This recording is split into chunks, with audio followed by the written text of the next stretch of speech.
Bismillahirrahmanirrahim. Assalamualaikum warahmatullahi wabarakatuh. Oke, baik anak-anakku, siswa-siswi SDN Cikadu kelas 6. Alhamdulillah hari ini kita bisa belajar sebagaimana biasanya. Dan hari ini Senin 26 Oktober 2020 kita belajar pendidikan agama Islam, pelajaran ke-8 tentang senangnya berakhlak terpuji. Oke, Bapak ucapkan selamat yang sudah mendapatkan kuota belajar dari pemerintah. Silakan gunakan untuk kalian belajar, mencari materi. Terus materinya sudah Bapak siapkan di website Bapak. Silakan diunduh yang belum unduh. Terus kuotanya bisa kalian gunakan untuk mengirim tugas secara online, karena saat ini kita masih dalam masa pandemi. Jadi silahkan gunakan secara bijak kuotanya, jangan digunakan untuk keperluan yang lain-lain di luar kebutuhan pendidikan, tugas dan sebagainya.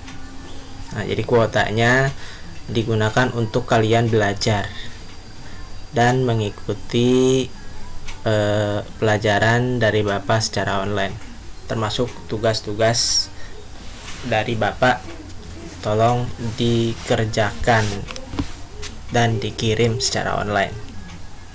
Oke, langsung saja sekarang kita belajar tentang senangnya berakhlak terpuji.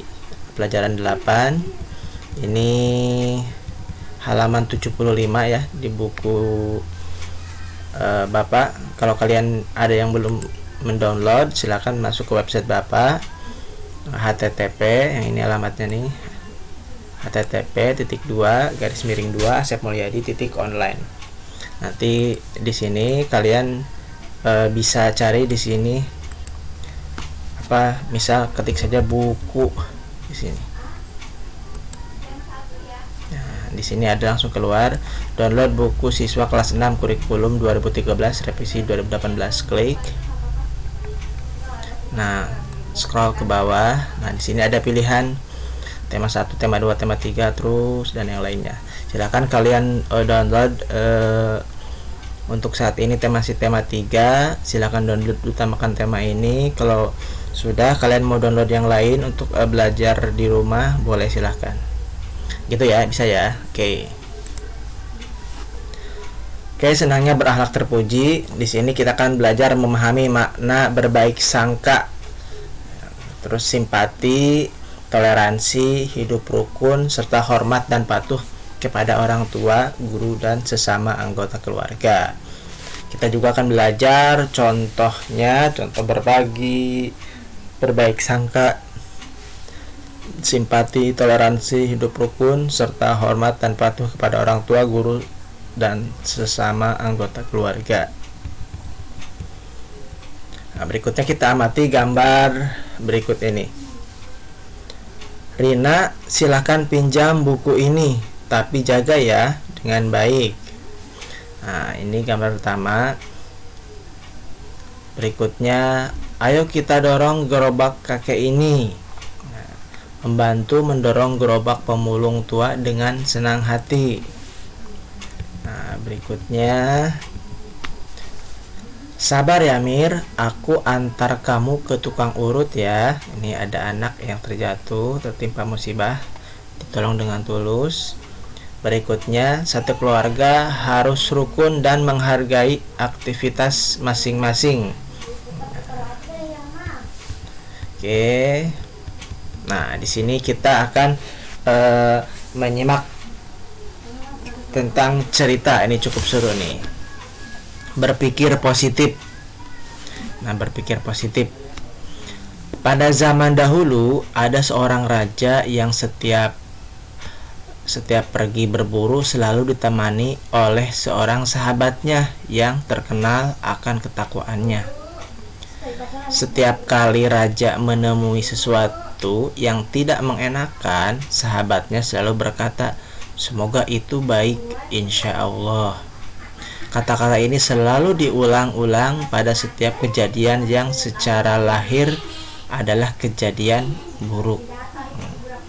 Pada suatu hari, saat sang raja berburu bersama sahabatnya, jari raja terkena tombak dan terpotong. Nah, jadi jari raja ini tidak sengaja tertombak dan terpotong.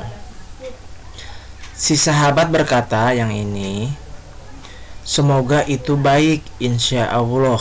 Nah, raja pun marah dan memerintahkan pengawalnya untuk memenjarakan sahabatnya yang ini. Saat pengawal ditanya, "Apa yang dikatakan saat kalian menutup pintu raja?" Si raja itu bertanya ke pengawalnya yang memasukkan sahabat yang di penjara. Pengawalnya menjawab, "Ia hanya mengatakan semoga ini baik, insya Allah."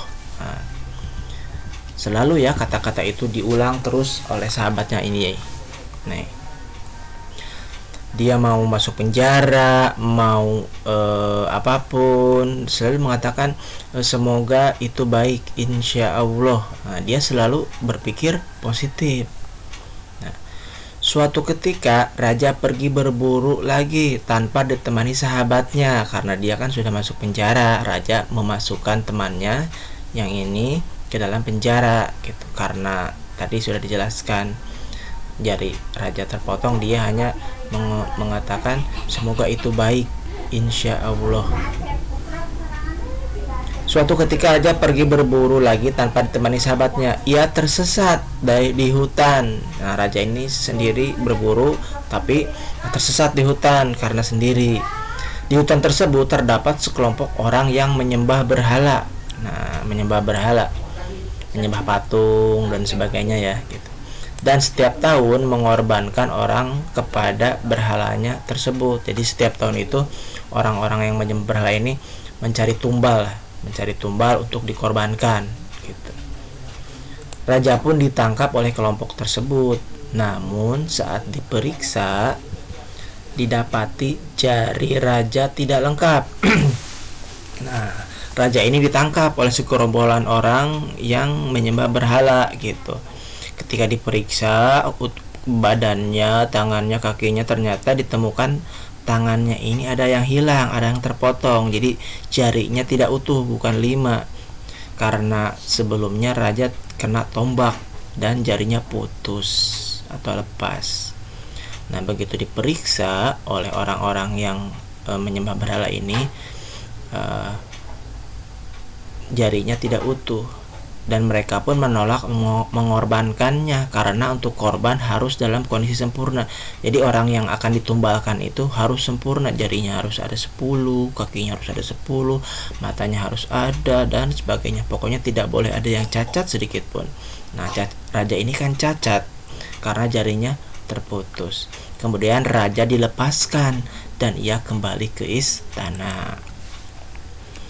Akhirnya raja menyadari ucapan sahabatnya yang ia masukkan ke penjara. Sahabat raja tersebut dikeluarkan dari penjara.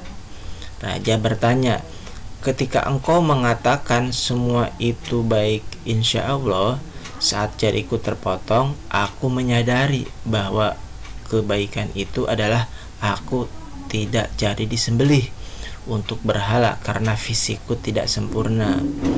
Sekarang saat engkau di penjara, apakah kebaikan itu?" Sang sahabat menjawab, maksudnya ini ya, yang di dalam penjara, "Andai kata saat itu saya bersamamu pergi berburu, mereka akan menyembelih saya sebagai penggantimu." Oh, gitu ya. Nah, jadi kamu boleh mendapat kejadian buruk, ucapkan semoga ini baik, insya Allah. Karena boleh jadi kamu membenci sesuatu padahal ia amat baik bagimu, dan boleh jadi kamu menyukai sesuatu padahal ia amat buruk bagimu. Nah, ini surat Al-Baqarah ya. Oke, di sini bisa ditarik kesimpulan bahwa kita harus tetap bisa berpikir positif atas apa saja yang menimpa kita gitu. Kadang menurut pandangan manusia ini baik, tetapi menurut pandangan Allah itu tidak baik. Seperti kisah seorang raja ini. Nah, ini dia kehilangan jarinya. Menurut sang raja ini, kehilangan jari ini adalah sesuatu yang buruk, yang tidak ada manfaatnya sedikit pun gitu. Tetapi ternyata di sisi Allah, dengan kehilangan salah satu jarinya justru menyelamatkan nyawanya. Yang tadinya dia akan ditumbalkan atau dikorbankan dengan dibunuh, tetapi tidak jadi karena ada fisiknya yang cacat, sehingga selamatlah nyawanya. Nah, seperti itu, berpikir positif kepada Allah Subhanahu wa Ta'ala. Nah, seyogianya kita juga bisa berpikir positif dalam segala hal dalam kehidupan sehari-hari. Misalnya kita tetap berpikir positif walaupun kita misalnya tidak menjadi orang kaya gitu. Karena bisa jadi kalau menjadi orang kaya kita akan sombong, kita akan lupa diri gitu. Allah mengetahui nih, kalau kamu jadi orang kaya, kamu akan lupa daratan, kamu akan angkuh, kamu akan sombong gitu. Maka boleh jadi kita berpikir positif, dengan kesederhanaan ini kita tetap bisa menghormati, kita tetap bisa rendah hati dengan sesama teman, dengan tetangga dan lain-lain gitu. Kita juga bisa berpikir positif, misalnya lahir dari keluarga sederhana ataupun kita dengan fisik yang seperti ini, misal kulit hitam, mohon maaf gitu. Kita ngeluh kenapa kulit saya hitam, tapi kita kalau berpikir positif lagi, ada teman-teman kita atau saudara-saudara kita, tetangga kita yang fisiknya tidak sempurna misalnya gitu. Nah, kita harus bersyukur dengan keadaan yang seperti sekarang ini. Ambil sisi positifnya, boleh jadi memang Allah punya rencana lain di balik itu semua gitu. Nah, itu ya tentang berpikir positif. Nah, berikutnya tentang arti berbaik sangka. Ya udah. Mungkin tidak semuanya dibahas di sini. Kita sampai berbaik sangka dulu karena nanti durasinya terlalu panjang dan untuk mengunggah videonya agak berat dan lama ya. Kita akan lanjutkan di minggu berikutnya insyaallah. Oke, nomor 2, arti berbaik sangka. Nah, dalam Kamus Besar Bahasa Indonesia, kata sangka artinya duga atau tafsir. Nah, jadi dalam KBBI ini, berbaik sangka atau sangka ini artinya duga atau tafsir ya. Menafsir atau menduga atau menyangka, hampir sama ya. Berbaik sangka adalah menduga yang baik terhadap sesuatu. Nah, jadi menduga-duga terhadap kebaikan dalam suatu hal. Ini berbaik sangka. Seorang siswa harus selalu berbaik sangka atau berpikir positif terhadap orang tua, guru, dan teman. Nah, berpikir positif adalah perilaku terpuji. Lawan kata berbaik sangka adalah berburuk sangka atau prasangka. Ya, lawan katanya. Siswa yang akan menghindari prasangka buruk terhadap orang lain. Di sini dijelaskan dalam surah Al-Hujurat, wahai orang-orang yang beriman, jauhilah banyak prasangka atau dugaan. Sesungguhnya sebagian prasangka itu dosa. Dan janganlah kamu mencari-cari kesalahan orang lain. Dan janganlah di antara kamu yang menggunjing sebagian yang lain. Apakah ada di antara kamu yang suka memakan daging saudaranya yang sudah mati? Tentu kamu merasa jijik. Nah, dan bertakwalah kepada Allah, sesungguhnya Allah Maha penerima tobat. Nah, di sini kita harus berprasangka baik ya, atau harus menduga yang baik. Nah, jangan dalam diri kita, dalam hati kita berprasangka buruk terhadap teman, terhadap saudara, terhadap tetangga, dan siapapun. Nah, di sini diumpamakan, apakah kamu suka memakan daging saudaranya yang sudah mati? Ya, tentu kita tidak suka ya, dan merasa jijik ya. Nah, di sini Allah Subhanahu wa taala mengumpamakan orang yang suka berprasangka buruk, menggunjing, ngomongin teman, ngomongin saudara, ngomongin tetangga, hal-hal yang jelek tentang mereka yang belum tentu benar atau tidaknya, maka di sini Allah mengumpamakan orang tersebut seperti makan daging manusia yang sudah mati, makan daging saudaranya yang sudah mati. Nah, ini suatu celaan, suatu hal yang sangat dilarang ya. Kita dilarang untuk berprasangka buruk atau mengomongin orang juga termasuk gitu. Nah, ini ancamannya, ini perumpamaannya seperti makan daging. Ini daging saudara atau daging manusia, orang yang suka berprasangka.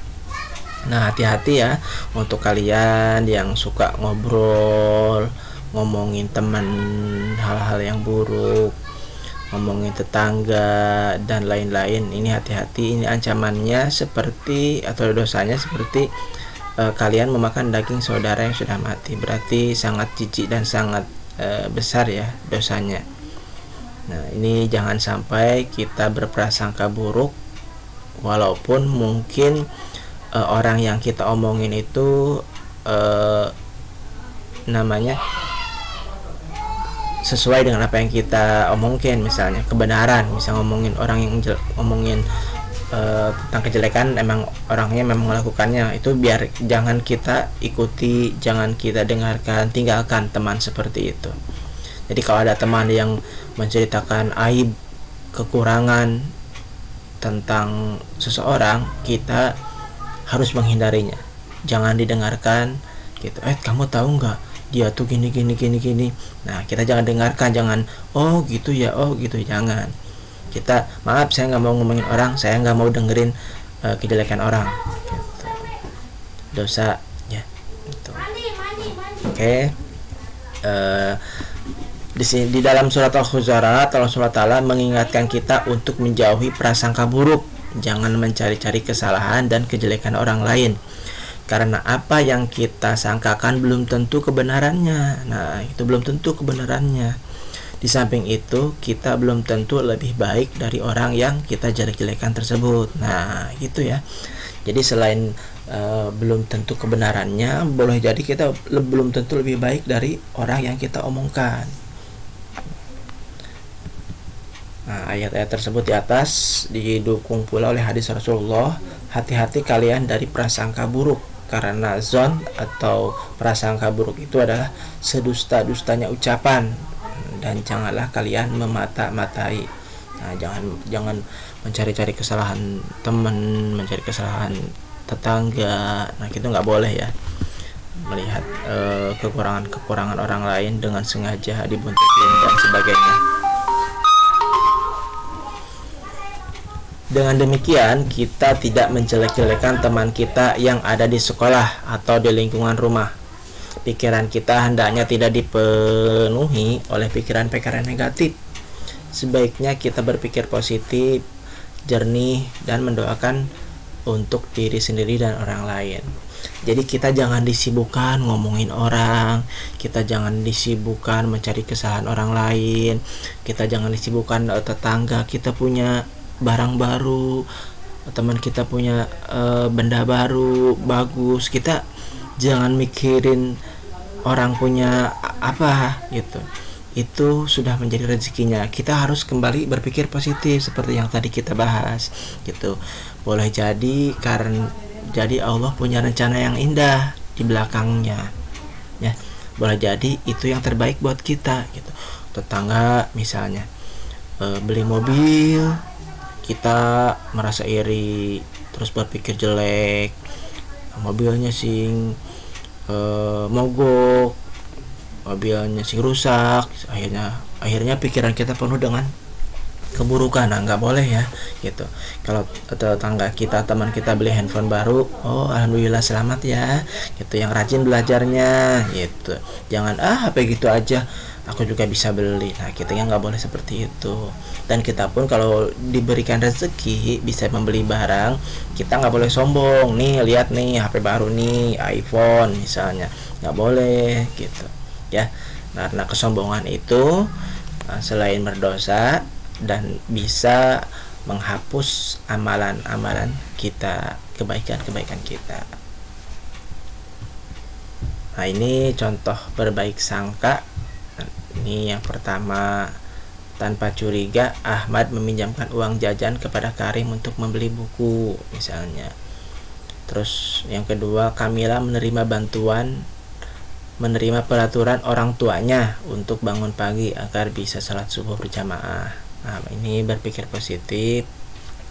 3. Karlina menerima aturan orang tua untuk mengikuti les privat mengaji di rumah walaupun ia tidak keluar rumah.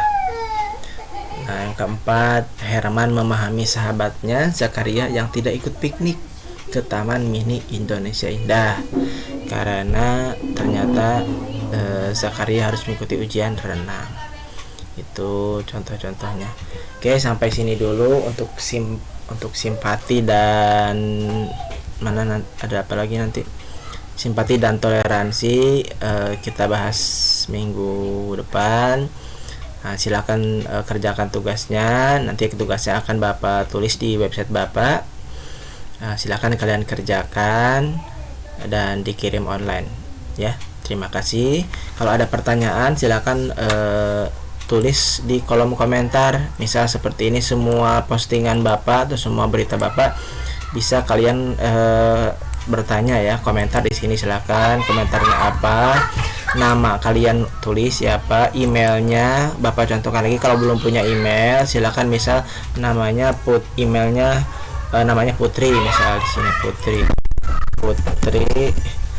emailnya apa ini gitu. Lalu misal secara acak aja, misal